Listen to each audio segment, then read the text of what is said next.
Alors, je me trouve dans la leçon numéro 5 qui porte sur la liste. La liste en Python, c'est une structure de données qui nous permet de stocker une séquence d'objets hétérogènes. Donc, qu'est-ce que ça veut dire, ça, des objets hétérogènes? Ça veut dire qu'on peut mettre n'importe quoi dans une liste. On peut stocker une séquence d'objets quelconques. Ça n'a pas besoin d'être des objets de même type. Ça peut être des objets différents, comme par exemple, je peux avoir une liste qui va contenir tantôt des nombres, tantôt des chaînes de caractères. Et on peut mettre vraiment n'importe quoi dans une liste, y compris d'autres listes. Donc, on peut faire une liste qui contient des listes, qui contient des listes, qui contient des listes. Alors, pour résumer, une liste est une séquence d'éléments arbitraires. Et pour accéder aux éléments de la séquence, on va utiliser des indices. Exactement comme on a fait pour accéder à des caractères dans les chaînes de caractères, ou pour accéder à des sous-chaînes de caractères dans les chaînes de caractères, on va pouvoir accéder à des sous-listes à l'intérieur des listes. On va procéder exactement de la même façon. Et sur une liste, on peut itérer sur les éléments des listes pour faire des traitements. Donc, en informatique, qu'est-ce qu'on fait? On traite des données. Et ces données-là, souvent, pas toujours, mais souvent, on va insérer les données dans une liste pour pouvoir les traiter par la suite. Donc, on va conserver, la liste va être un contenant qui va nous permettre de conserver des données, de les organiser de façon séquentielle pour pouvoir les traiter de façon séquentielle. Donc, si on a des traitements séquentiels à faire, la liste est l'outil tout indiqué pour le faire. Si on compare la liste aux chaînes de caractères, la chaîne de caractères est un objet immuable, alors que la liste, elle, est un objet qui est mutable, c'est-à-dire un objet que l'on peut modifier dynamiquement. Donc, on peut insérer de nouveaux objets à l'intérieur de la liste, on peut effacer des objets de la liste, on peut tout faire. Donc, comment est-ce qu'on fait pour définir une liste? Ici, on définit une liste en mettant une paire de crochets. Donc là, il va falloir faire attention au contexte de cette paire de crochets. Selon le contexte, ça peut être un opérateur de découpage ou ça peut être la définition d'une liste. Ici, on a mis une paire de crochets avec rien à l'intérieur. Et ça, ce que ça définit une liste vide. Donc, quand j'écris ça, je crée un objet de type liste. Cet objet-là ne contient aucun élément a priori, mais c'est une liste, c'est un contenant dans lequel je vais pouvoir insérer des éléments.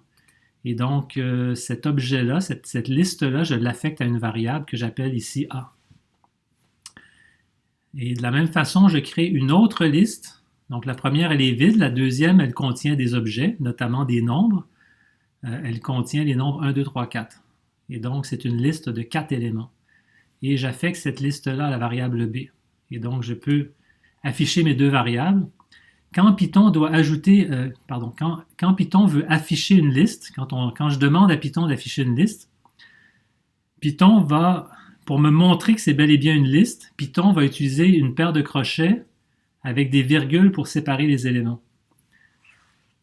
Donc, je vous ai dit il y a un instant que dans une liste, on peut mettre n'importe quoi, donc notamment on peut mettre des nombres.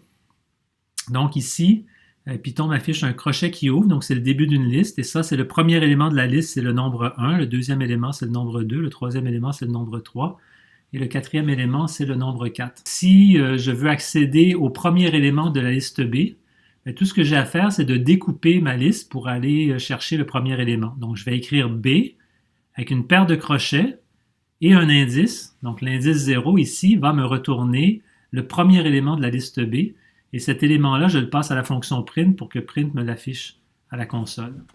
Donc, le premier élément de la liste, effectivement, qui contient 1, 2, 3, 4, le premier élément, c'est 1. Si je vais chercher l'élément qui est à l'indice 3, c'est-à-dire le quatrième élément de la liste, ce que je vais afficher, je vais afficher effectivement 4, parce que 4 est le quatrième élément de la liste, de cette liste particulière qui est la liste B. Et là, comment est-ce que Python sait que ce qui m'intéresse, c'est d'aller découper une liste versus créer une nouvelle liste? Ici, vous voyez, j'ai une paire de crochets qui est adossée à un identifieur valide, un identifieur que Python connaît, que j'ai défini au préalable. Donc, j'ai défini la variable B, je viens adosser une paire de crochets à cette variable B, et donc Python sait que ce que je veux faire, ce n'est pas de créer une nouvelle liste qui contiendrait 3. Ce que je veux faire, c'est d'utiliser l'opérateur de découpage qui est associé aux listes, et qui est associé aux listes exactement de la même façon qu'il est associé aux chaînes de caractères. Donc, l'opérateur de découpage fonctionne de la même façon. On va y revenir dans un instant. Donc, c'est comme ça, les paires de crochets soit représentent une liste, soit représentent un opérateur de découpage, selon le contexte. Et ici, mon opérateur est adossé à un identifieur, donc il s'applique sur cet identifieur-là, donc c'est un opérateur de découpage. Alors, je vous ai dit tantôt que dans les listes, on peut mettre n'importe quoi. Donc, je peux former une liste. Donc ici, j'ai formé une nouvelle liste que j'associe à la variable C. Et dans cette liste-là, qu'est-ce que je fais? Les éléments de ma liste sont séparés par des virgules. Le premier élément de la liste, c'est une expression, qui est l'expression qui correspond à la variable A. Donc, Python va remplacer le A par la valeur de A, et cette valeur-là va être mise comme premier élément dans la liste. Le deuxième élément de la liste, c'est une autre liste. Donc ça, j'ai le droit de faire ça. Je peux définir une liste à l'intérieur d'une liste. Et donc, c'est une liste qui contient deux chaînes de caractères, séparées par une virgule. Donc ça, c'est le deuxième élément de ma liste qui est associé à C. Et le troisième élément, c'est la valeur de l'expression B, donc la valeur qui est associée à la variable B. Alors, si j'affiche cette chose-là ici, donc j'affiche la valeur de la variable C, c'est la liste au complet. Si j'affiche C de 0, c'est bel et bien C de 0, c'est bel et bien la valeur de A. La valeur de A ici, je l'avais bel et bien définie à une liste vide. Donc, c'est bien ça. C de 1, c'est le deuxième élément de la liste, cet élément-là est lui-même une autre liste. Et le troisième élément de C, c'est la valeur de B qui était aussi correspondait à la liste 1, 2, 3, 4. Donc voilà, je peux récupérer les éléments de ma liste en adossant une paire de crochets avec un indice, de la même façon que je peux faire l'équivalent avec les chaînes de caractères. Alors quand j'ai un élément d'une liste, donc C0, C de 0, c'est une liste, C de 1 est une autre liste, C de 2 est une troisième liste. Alors, puisque mes éléments sont des listes, je peux demander à Python de m'afficher ça ici, c'est quoi? C'est C de 1, donc c'est le deuxième élément de la liste C. Et là, je vous rappelle, cet élément-là, sa valeur, c'est ça ici, c'est une autre liste. Et donc, je peux adosser un autre opérateur crochet pour pouvoir accéder aux éléments qui sont à l'intérieur de cette liste-là maintenant. Donc, si j'écris C de 1, je récupère cette liste-là, je rajoute 2 zéros, je récupère le premier élément de cette liste-là. Et de la même façon, si je fais C de 1, 1, je vais récupérer le deuxième élément de ma liste. Si je fais C de 3, ben 3, ma liste ne contient que 3 éléments. Donc, c'est les éléments qui sont à l'indice 0, 1 et 2. Il n'y a pas d'élément à l'indice 3. Donc, si j'essaye d'accéder au quatrième élément de ma liste C, ben, je vais obtenir un message d'erreur, index error, donc l'indice est invalide, est erroné. Et là, Python me précise que l'indice de liste est out of range, donc on est en dehors de la plage des indices qui existent.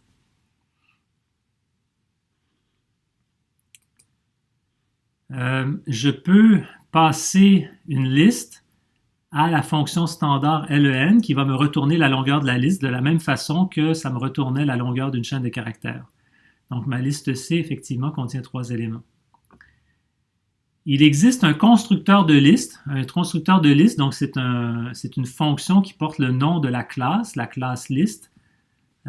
Et cette fonction-là, je peux lui donner n'importe quel objet qui est itérable. Donc une chaîne de caractères, c'est itérable. Je peux itérer sur le premier caractère, ensuite sur le deuxième, sur le troisième, sur le quatrième. Et à partir de là, la fonction liste va me construire une liste qui contient les différents éléments de ce que je lui ai passé en argument. Donc ici, je lui ai passé une chaîne de caractères, donc ça va être chacun des caractères qui va créer la liste. Donc je vais me ramasser avec une liste de chaînes de caractères où chaque chaîne de caractères sera constituée d'un seul caractère, les caractères de la chaîne de départ que je lui ai passé en argument. Avec les listes, c'est comme c'est tout à fait la même chose que c'est tout comme les chaînes de caractères. Les chaînes de caractères, c'est des contenants séquentiels pour stocker des caractères. Ben, les listes, c'est des contenants séquentiels pour stocker n'importe quelle sorte d'objet. Donc, la chaîne de caractères est une espèce de cas particulier de la liste. Et donc, je peux faire des plus. Donc, je peux additionner des listes. Et ce que ça va faire, c'est que ça va concaténer les listes. Si j'additionne la liste A avec la liste B avec la liste C, je fais A plus B plus C. Ce que ça va me donner une liste qui contient bout à bout tous les éléments de A plus tous les éléments de B plus tous les éléments de C. Donc, si on regarde le résultat ici, c'est un peu étonnant a priori, mais le résultat est bon. La liste A, elle est vide, elle ne contient rien. Donc, c'est normal qu'on ne la voit pas apparaître ici. Elle est vide. Et je lui additionne la liste B. La liste B, elle contient 1, 2, 3, 4. Donc ça ici, ce 1, 2, 3, 4 là, c'est la liste B. Et là ici, je lui additionne le contenu de la liste C. Or, la liste C contient la liste A. Donc voici la liste A. Cette liste-là ici, ça c'est le deuxième élément de la liste C. Et puis finalement, le troisième élément de la liste C, c'était la liste B. Donc, il se trouve ici. Donc, le résultat me donne toute cette longue liste ici d'éléments. C'est le résultat de A plus B plus C. Comme pour les chaînes de caractères, je peux multiplier une liste. Donc, quand je multiplie une liste avec un nombre entier, ben, ça va mettre bout à bout tous les éléments de cette liste-là plusieurs fois, le nombre de fois qui est précisé ici, donc 4 fois. Donc, vous voyez, je suis parti de B qui contient 1, 2, 3, 4, et je me ramasse avec 1, 2, 3, 4, 1, 2, 3, 4, 1, 2, 3, 4, 1, 2, 3, 4.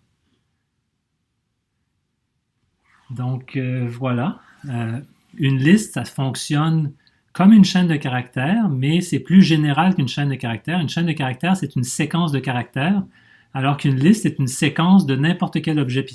Alors, lorsque je veux ajouter un élément à une liste qui existe déjà, je dois faire appel à la fonction append. Donc, la fonction append d'une liste permet d'ajouter un nouvel élément. Et où est-ce que l'ajout se fait? L'ajout se fait avec la fonction append, ça se fait toujours à la fin de la liste. Donc, j'ai une liste B, qui je vous rappelle contient 1, 2, 3, 4. Là, je lui fais un append de cette valeur-là ici. Donc, ça, c'est une chaîne de caractères. Et donc, je vais me trouver à ajouter la chaîne de caractères à la fin de la liste B. Et donc, je me ramasse maintenant avec une liste de 5 éléments, 1, 2, 3, 4, et le cinquième élément, c'est nouvel élément. Lorsque je veux savoir si une liste contient une certaine valeur, par exemple, supposons que je veux savoir si la liste contient la valeur 4. Je peux faire appel à la fonction index. Donc, index va aller fouiller dans la liste. Donc, j'appelle index pour la liste B. Donc, je vais écrire b.index. Donc, la fonction index va se référer à l'objet B et va aller fouiller dans les tripes de la liste B pour essayer de voir si un élément correspond à la valeur 4. Et donc, la réponse, ça va être oui si je fais ça. Et la réponse, c'est que l'élément 4 se trouve à être à l'indice 3. Donc, effectivement, ma liste B, qu'est-ce qu'elle contient? Elle contient 5 éléments au total. Et le 4 ici est en 4e position, donc il est à l'indice 3.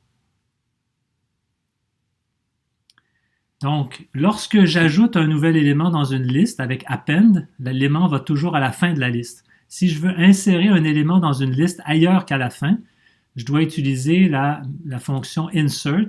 Donc, je vais écrire b.insert. Donc, insert nécessite 2 arguments. Donc, j'ai un premier argument qui est à quel indice je veux insérer la chose en question. Et puis, le deuxième argument, c'est la nouvelle valeur que je veux insérer. Et donc, si j'exécute ça, l'endroit où je vais insérer ici, ça va être, je vais insérer à l'endroit qui correspond à l'élément 4. Donc, le nouvel élément va se trouver à prendre la place de l'élément 4, puis l'élément 4 va être déplacé dans la liste d'une position, donc va se retrouver ici. Donc, à l'indice 3, donc ça, c'est la valeur qui vaut 3, on l'a calculé dans la cellule précédente. Ça, c'est l'indice 3, donc le nouvel élément va se ramasser à l'indice 3, et l'élément qui était à cet indice-là avant se retrouve à l'indice suivant. Donc, quand on insère, ici, dans cet exemple-là, on a inséré devant le 4, on insère avec la fonction insert, ça va toujours insérer devant l'indice qu'on précise. Donc, en fait, le nouvel élément va remplacer la valeur qui a à cet indice-là. Pas vraiment remplacer, mais va s'insérer à cet endroit-là. Lorsqu'on veut retirer un élément d'une liste, on peut également faire appel à la fonction remove. Donc, remove va fouiller dans la liste pour essayer de trouver cette valeur-là. Et s'il la trouve, il va l'enlever de la liste. Donc, la valeur 3, elle existe bel et bien dans la liste. Et donc, vous voyez qu'ici, elle se situait ici, la valeur a été retirée de la liste. Donc, je peux ajouter des choses dans les listes, je peux en enlever. Et je peux également détruire l'objet qui est en quelque part dans la liste. Donc, je peux découper ma liste ici. Donc, ça, c'est que je vais chercher l'élément qui est à l'indice 3, donc le 4e élément de la liste. Et je dis à Python, del c'est pour delete en anglais, donc c'est pour effacer cet élément-là, l'enlever de la mémoire de Python. Et donc, cet élément-là qui est à l'indice 3 ici, c'est le 4e élément, 1, 2, 3, 4. Donc, c'est celui-là qui va être retiré. Et donc, effectivement, c'est le 4 qui a été retiré. Alors, dans les listes, il y a d'autres fonctions qui existent. Il y en a toute une panoplie. J'en énumère juste quelques-unes rapidement. Donc, si j'ai une liste d'éléments et que je veux inverser l'ordre des éléments dans la liste, je peux appeler la fonction reverse et ça va me retourner une nouvelle liste qui va correspondre à la liste, mais avec les éléments inversés. Je peux étendre une liste avec les éléments d'une autre liste avec la fonction extend. Je peux faire un pop. Donc, un pop, c'est d'enlever le dernier élément de la liste. Je l'enlève de la liste de la même façon que append va ajouter un nouvel élément à la fin de la liste. Pop va enlever le dernier élément de la liste. Et je peux aussi trier les éléments. Donc, en informatique, on veut souvent trier les choses. On veut les mettre dans un certain ordre. Et donc, il y a tout ce qu'il faut en Python pour trier les éléments d'une liste et les trier de façon efficace. Il suffit d'appeler la fonction sort. Donc ici, c'est un exemple où est-ce qu'on inverse les éléments de l'ordre des éléments de la liste. Donc on avait 1, 2, 3, 4, 5, on appelle reverse. Puis à partir du moment où est-ce qu'on a appelé reverse, les éléments dans la liste ont été inversés. Donc c'est la liste a changé. On a changé l'ordre des éléments dans la liste. On peut étendre une liste, donc la liste ici qui contient les éléments 1 à 5. Je peux l'étendre avec les éléments d'une autre liste. Donc, si j'ajoute 11, 17, 9, ça va être étendu en les ajoutant à la fin de la liste. Je peux retirer le dernier élément d'une liste. Donc, je pars d'1, 2, 3, 4, 5, j'enlève, je fais un pop, et donc ça m'a enlevé le dernier élément de la liste. Et puis, ici, c'est un autre exemple où est-ce que j'ai une liste, 1, 2, 3, 4, 5. J'inverse l'ordre des éléments de la liste, donc les éléments vont changer d'ordre. Je vais ajouter 11, 17, 9 dans la liste. Et là, je vais obtenir une nouvelle liste que je vais afficher ici. Puis ensuite, je vais trier les éléments de la liste pour les mettre dans l'ordre, puis vous allez voir le résultat. Donc ici, quand j'ai fait ces modifications-là, j'ai obtenu la liste 5, 4, 3, 2, 1. Donc c'est la liste inversée, plus 11, 17 et 9. Et puis quand j'ai appelé sort, la liste a été triée. Et là, ils sont tous par défaut dans l'ordre croissant. Donc si je voulais trier dans l'ordre décroissant, là, je peux le faire. Il y a une option dans sort pour faire ça. Et donc, si vous voulez tout savoir les secrets de ça, vous allez à la documentation en ligne et vous allez trouver l'information sur tout ce qu'on peut faire avec les listes. Alors, ça m'amène à vous parler de l'opérateur de découpage. Donc, on peut aller chercher un seul élément de la liste à la fois, mais on peut également, comme pour les chaînes de caractères, exactement de la même façon, on peut découper une sous-liste à l'intérieur de la liste. Et ça fonctionne exactement de la même façon. Il n'y a rien qui change entre les chaînes de caractères et les listes. C'est le même fonctionnement exactement. Donc, les indices doivent être considérés comme des frontières entre les éléments. Et puis, sauf que là, dans un cas, on a des chaînes de caractères, donc on n'a que des caractères versus une liste où est-ce qu'on peut avoir n'importe quelle sorte d'objet. Et donc, je vous donne un paquet d'exemples ici où est-ce qu'on crée une liste avec tous les caractères d'une chaîne de caractères en utilisant le constructeur de liste. Et puis après ça, on découpe différentes chaînes. Et je vous laisse analyser tout ça pour vous assurer que vous comprenez bien pourquoi est-ce que ces expressions-là ici ont donné ces résultats-là. Je termine cette leçon avec une autre fonction qui est très utile, une fonction qui est à cheval entre les listes et les chaînes de caractères. Lorsque je possède une liste, Donc, par exemple, la liste des chaînes de caractères 1, 2, 3, 4, 5. Si je veux joindre tous les éléments d'une liste et que les éléments de cette liste-là sont des chaînes de caractères, je peux les joindre en faisant appel à la fonction join. Donc, join va s'appliquer, donc il y a un point ici, elle va s'appliquer sur une chaîne de caractères. Donc ici, j'ai utilisé la chaîne de caractères qui contient une virgule. Qu'est-ce que ça veut dire? Ça veut dire que j'utilise un patron, le patron virgule, qui va servir à la fonction join pour joindre tous les éléments de la liste ensemble et former en résultat une autre chaîne de caractères. Okay, donc si j'exécute ça, je vais obtenir 1, 2, 3, 4, 5. Donc, qu'est-ce que Python a fait? Qu'est-ce que la fonction join a fait? A pris tous les éléments qu'il y avait dans la liste ici et les a tous mis bout à bout en les séparant les uns des autres par une virgule. Alors, si j'avais envie d'avoir une virgule et d'un espace pour faire une énumération un peu plus jolie des éléments de ma liste, ben, j'avais juste à mettre une virgule suivie d'un espace et donc la fonction join va utiliser ces deux caractères-là entre chacun des éléments de ma liste reçue ici en argument. Alors, si je veux faire une énumération encore plus jolie, donc ça, c'est l'exemple ici que je viens de modifier, qui est ici. Si je veux faire ça encore plus joli, donc vous voyez ici, si je peux aussi utiliser une chaîne vide ici, auquel cas la fonction join ne mettra rien entre les éléments de liste, puis là 1, 2, 3, 4, 5 vont être collés ensemble. Si je veux faire une énumération comme en français, c'est-à-dire que le dernier élément, je veux mettre des virgules partout, sauf pour le dernier élément où est-ce que je veux mettre un « et », ben là, il faut que je travaille un peu plus fort et donc je peux utiliser un gabarit, un patron ici, appelé la fonction format. Et à format, je vais lui passer une jonction. Je vais avoir joint tous les éléments de la... en fait, pas tous les éléments de la liste. Je vais joindre tous les éléments depuis le premier élément jusqu'au dernier élément, mais sans inclure le dernier élément. Donc, je découpe ma liste ici pour prendre tous les éléments, sauf le dernier. Ceux-là, je vais les joindre avec une virgule suivie d'un espace. Puis ça va venir remplacer la paire d'accolades qui est ici. Et puis après, je peux prendre le dernier élément, donc celui qui est à l'indice -1, ça c'est le dernier élément de ma liste, et venir le remplacer dans cette accolade-là. Et le résultat va être une énumération comme il se doit en français, c'est-à-dire 1, 2, 3, 4 et 5. Donc voilà, ça complète ce que je voulais vous dire sur les listes. Donc les listes, c'est une structure de données hyper importante en Python. Ça nous permet de conserver, d'emmagasiner en mémoire des séquences d'objets quelconques, objets sur lesquels on voudra faire des traitements.